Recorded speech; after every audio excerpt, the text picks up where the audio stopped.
ಬೆಳಗಾವಿ ಜಿಲ್ಲೆ ಬೆಳಗಾವಿ ತಾಲೂಕಿನ ಸುವರ್ಣಸೌಧದ ಚಳಿಗಾಲದ ಅಧಿವೇಶನ ದಿನಾಂಕ 12-12-2025 ರಂದು ಕರ್ನಾಟಕ ರಾಜ್ಯ ರೈತ ಸಂಘ ಹಾಗೂ ಹಸುರು ಸೇನೆ ಮಹಾ ಒಕ್ಕೂಟ ರೈತ ಸಂಘಟನೆಗಳು ಬೃಹತ್ ಹೋರಾಟ ಸಮಾವೇಶ. ಈ ಸಮಾವೇಶದಲ್ಲಿ ರಾಜ್ಯ ರೈತ ಸಂಘದ ಅಧ್ಯಕ್ಷರಾದ ಬೀರಪ್ಪ ದೇಶ್ನೂರ್, ಮಹಂತೇಶ್ ಕಮತ್, ಬಸನಗೌಡ ಪಾಟೀಲ್, ಉಪಾಧ್ಯಕ್ಷರಾದ ಬಸವರಾಜ್ ಬೆಳ್ಳಿಕಟ್ಟಿ, ಜಿಲ್ಲಾ ಅಧ್ಯಕ್ಷರಾದ ಈರಣ್ಣ ಹುಬ್ಬಳ್ಳಿ, ಸಿದ್ದರಾಯಿ ಕಳ್ಳಿಮನಿ, ಅನೇಕ ರೈತ ಮುಖಂಡರು, ಸಾವಿರಾರು ರೈತರು ಆಗಮಿಸಿ ತಮ್ಮ ಅನಿಸಿಕೆ ಮನವಿಗಳನ್ನು ಸಲ್ಲಿಸಿದರು. 14ನೇ ತಾರೀಕು ಸದುಪಯೋಗ ಪಡ್ಕೋಬೇಕಾಗಿ ತಮ್ಮಲ್ಲಿ ವಿನಂತಿ. ಈಗ ಬಯಲೂರಿನಿಂದ ಶಿವಸಾಹೇಬ ಅಪ್ಪಾಜಿ ಅವರು ಮಾತಾಡ್ತಾರ. ಎಲ್ಲರೂ ಶಾಂತಿ ಕಾಪಾಡಬೇಕಾಗಿ ವಿನಂತಿ. ಚಲೋ ಭಾರತ್ ಮಾತಾ ಕಿ. ಈಗಾಗಲೇ ಎಲ್ಲಾ ವಿಷಯಗಳು ಲಾಸ್ಟಿಕ್ ಒಂದ್ ಹೆಸರಲ್ಲ ಪುಟ್ಟಲಿಟ್ಟಿನ ಶಾನಿಗೆ ಅಂತೇಳಿ ಹಂಗ ನಮ್ಗೆ ಯಾವುದೋ ವಿಷಯಗಳು ಏನು ಉಳಿದಿಲ್ಲ. ಈಗ ನಾನು ಬಯಲುವಂಗಲದ ಉಪವಿಭಾಗದ ನಮ್ಮ ಸಮಾಜದ ಇದದೇನೆ ಮತ್ ಮೇಲಾಗಿ ಈ ಸಂದರ್ಭ ಅವ್ರನ್ನ ಈ ಸಂದರ್ಭ ನೆನಪು ಮಾಡಿಕೊಂಡ ರೈತ ಸಂಘಟನೆಗೆ ನಾವು ಹೋಗಿ ಬರೋಣ ಅಂತೇಳಿ ಒಂದು 100 ಮಂದಿ ನಾವು ಬಯಲುವಂಗಲಿಂದ ಬಂದಿದ್ದೇವೆ. ಅದ್ರಾಗ ನಮ್ಮದು ಒಂದು ಹೇತು ಏನಪ್ಪಾ ಅಂತಂದ್ರ ಕಿತ್ತೂರು ಚೆನ್ನಮ್ಮ ಸಂವಾದ ಸೊಸೈಟಿಯಲ್ಲಿ ಕೆಲವೊಂದು ನಮ್ಮ ಇವ್ರು ಬಡವರು, ತೀರಾ ಬಡವರು, ಕಾರ್ಮಿಕರು, ಬಂದಂತ ರೈತ ಬಾಂಧವರಿಗೆ, ಬಂದಂತ ರೈತ ತಾಯಂದರಿಗೆ,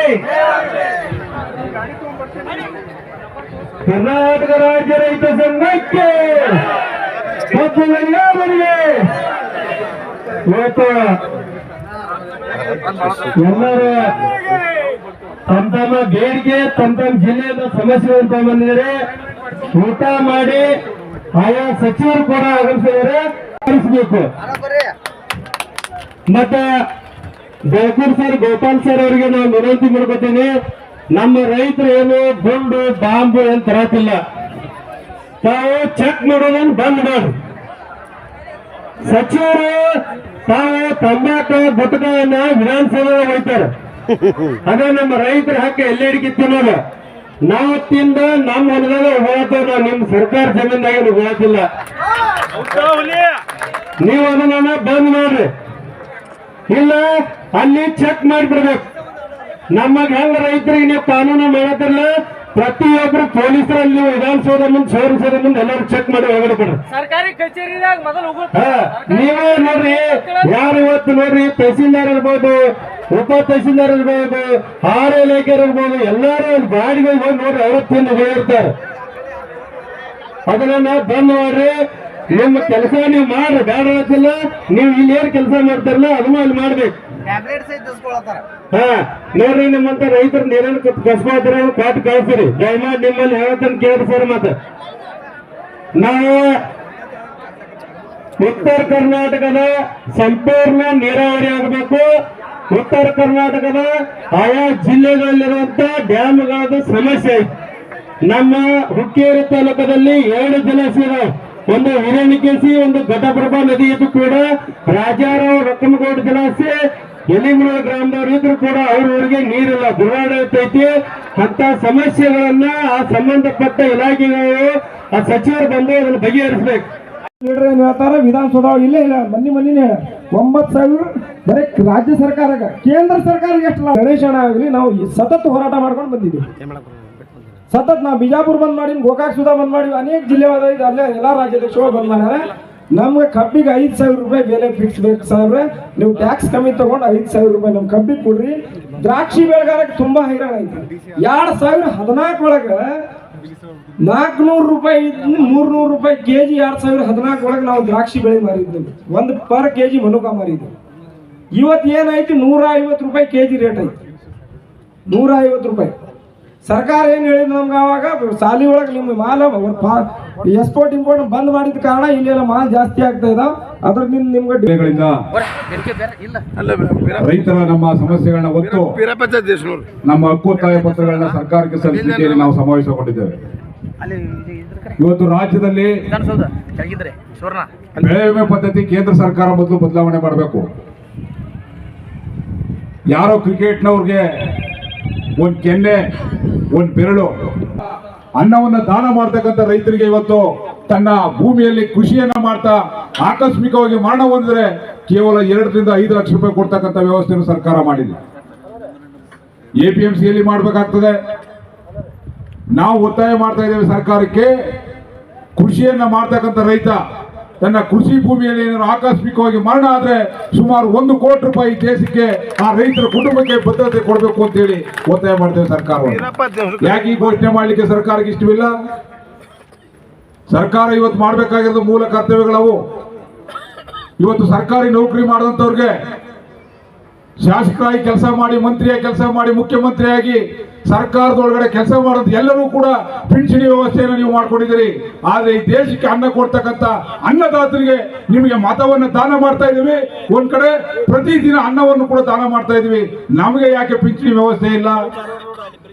ರಾಜ್ಯದಲ್ಲಿ ಕೇಂದ್ರ ಸರ್ಕಾರಗಳು ಇದನ್ನು ಯೋಚನೆ ಮಾಡಿ ರೈತ ಮತ್ತು ದೇಶದ ಬೆನ್ನೆಲುಬು ಅಂತ ಹೇಳ್ತೀರಿ.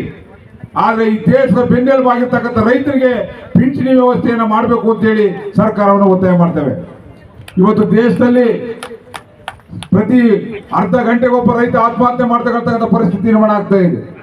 ಇದು ರಾಜ್ಯ ಮತ್ತು ಕೇಂದ್ರ ಸರ್ಕಾರಗಳು ಅವೈಜ್ಞಾನಿಕವಾದಂಥ ಕಾನೂನುಗಳನ್ನ ಮಾಡಿ ಇವತ್ತು ಬ್ಯಾಂಕಲ್ಲಿ ಸಾಲ ಕೇಳಕ್ ಹೋದ್ರೆ ಕಾರ್ಗೆ ಸಾಲ ಕೊಡ್ತೀವಿ ಅಂತ ತಗೊಂಡಾಕೊಂಡಿದ್ದಾರೆ. ಬ್ಯಾಂಕ್ ಮುಂದೆ ಕಾರ್ಗೆ ಸಾಲ ಕೊಡ್ತೀವಿ, ಚಿನ್ನಕ್ಕೆ ಸಾಲ ಕೊಡ್ತೀವಿ, ಒಂದು ಬ್ಯಾಂಕ್ ಮುಂದೆ ಕೃಷಿಗೆ ನಾವು ಸಾಲ ಕೊಡ್ತೀವಿ ಅಂತ ಹೇಳಿ ಒಂದು ಬ್ಯಾಂಕ್ ನಾವು ಸಾಲ ಬೋರ್ಡ್ ಹಾಕಿಲ್ಲ. ಯಾಕೆ ಗೆಲ್ಲಿಸಿದಾರ ಮತ್ತ ರೈತರ ಪರವಾಗಿ ಕೇಳಿ ಕೆಲಸ ಮಾಡಿದಾರ. ವಯಸ್ಸನ್ನು ಯುವ ಉತ್ಸಾಹಿಗಳದಾರ. ಸಭೆಯನ್ನು ಉದ್ದೇಶಿಸಿ ಮಾತಾಡ್ಲಿ.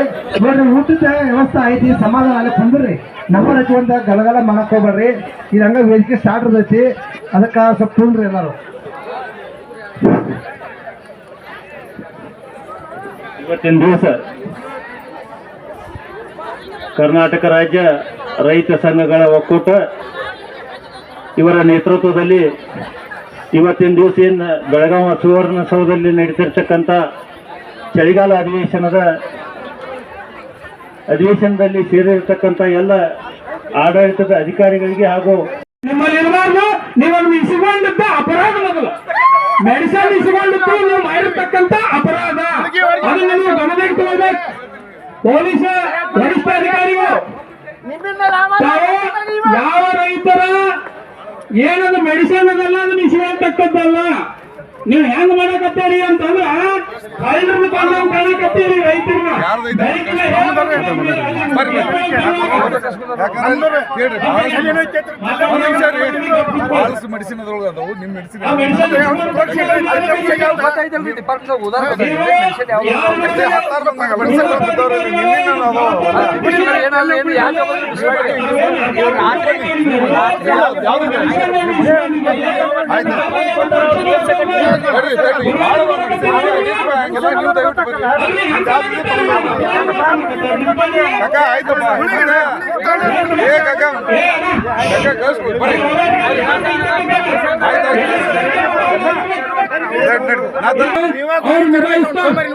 ನೀವು ನೋಡ್ರಿ, ಹೇಳನ್ ಕೇಳ್ರಿ, ಮೊದಲು ಎಲ್ಲಾರು ಕೈ ಬಂದಂತ ಮಾತಾಡಕ್ ಹೋಗ್ಬಾರ್ರಿ.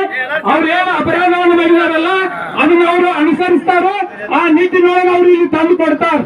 ಅದಕ್ಕೆ ಜವಾಬ್ದಾರಿ ಅವ್ರು ಅದಾರು. ನೀವು ಯಾರೋ ಅಲ್ಲಿ ಹೇಳ್ತಕ್ಕದ್ದಲ್ಲ. ಅಕಸ್ಮಾತ್ ಆ ಮೆಡಿಸಿನ್ ಯಾರು ಕಸ್ಕೊಂಡಿದಾರಲ್ಲ, ಅಕಸ್ಮಾತ್ ಅವ್ರಿಗೆ ಏನಾದ್ರು ಹೆಚ್ಚು ಕಡಿಮೆ ಆದ್ರೆ ಆರಕ್ಷಕದವರು ಅದಕ್ಕೆ ಜವಾಬ್ದಾರಿ ಆಗ್ತಾರೆ ಅಂತಕ್ಕಂಥ ಮಾತನ್ನ ಇಲ್ಲಿ ನಾವೇನು